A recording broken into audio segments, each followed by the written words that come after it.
There are over 59 million people in the UK and over 50 million mobile phones in circulation. You may remember a time without mobile phones, but the next generation won't.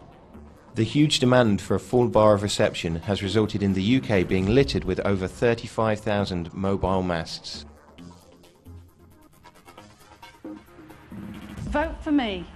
I've had breast cancer, which I believe was caused by a mobile phone mast.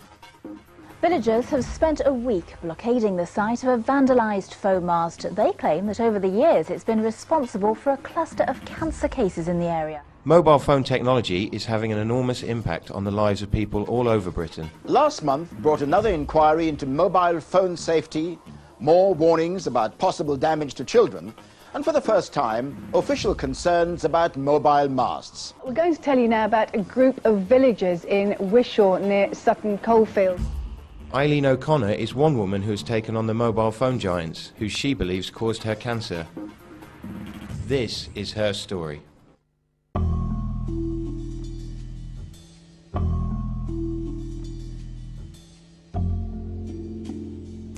Well, it started after I'd been diagnosed with breast cancer, and I was wondering what could have caused it.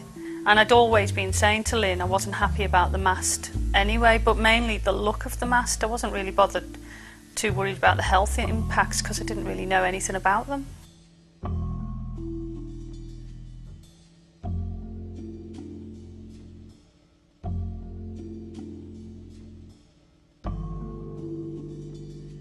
It was when another application came through for another mobile phone industry user to go onto the mast. It was only then that I started to think, well, maybe I should look into this, wonder what the impact of that could be. And I started looking into a bit of research and was shocked at what I came across. Eileen found renewed faith in her best friend and neighbour, Lynn Inslee, who became Eileen's pillar of strength and support throughout the campaign.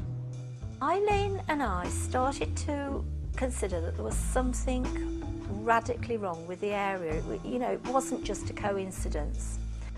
The turning point for me was when she contacted T-Mobile and said, I believe there's something wrong with the mast.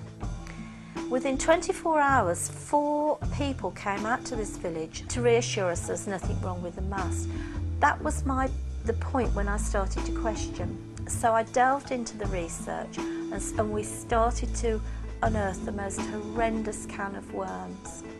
Until yesterday morning, you would have seen the mast looming behind me, but police say vandals actually removed the bolts from it, causing it to collapse.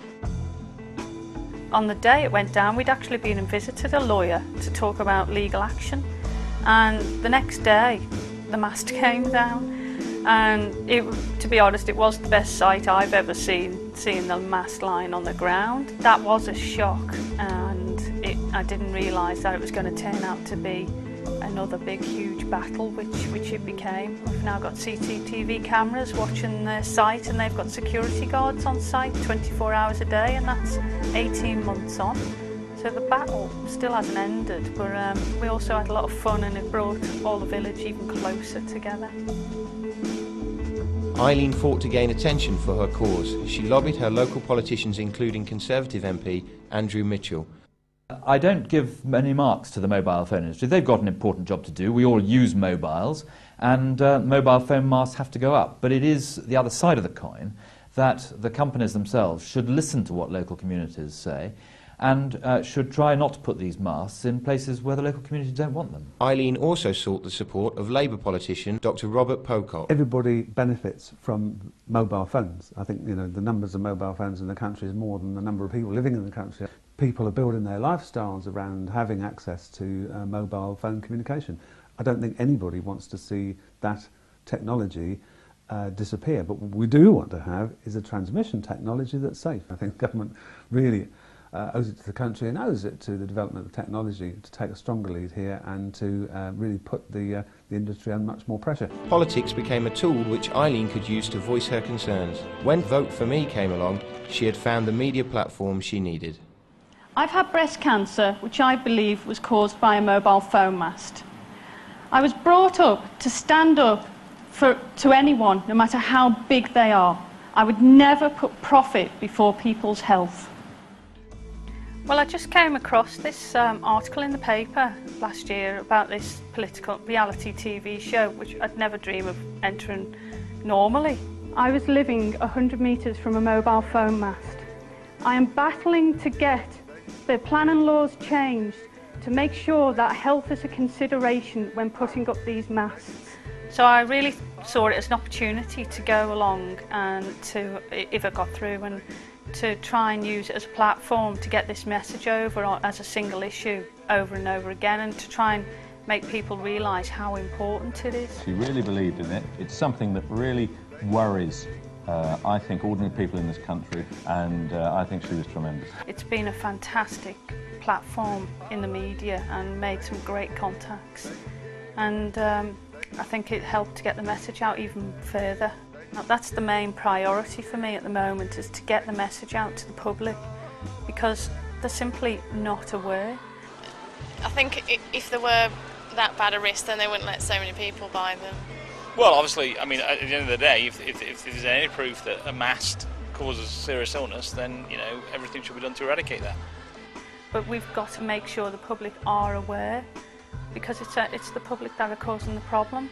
I think something's been embedded into me and into my family as we've grown up, because we've all been a family who won't stand for injustice. Come and face the people you're exposing! My mum always brought us up and told us to stand up and fight for yourself no matter how big they are. And what I didn't realise at the time was I was going to take on one of the biggest industries on the planet. Eileen O'Connor has become a force to be reckoned with, rather than just a cancer statistic. It has been a long road for her and her friends and family. So in 5 years' time, I'm hoping that we'll have legislation brought in, and if they haven't, there'll be the new election coming up in 5 years' time, and I think they'll definitely.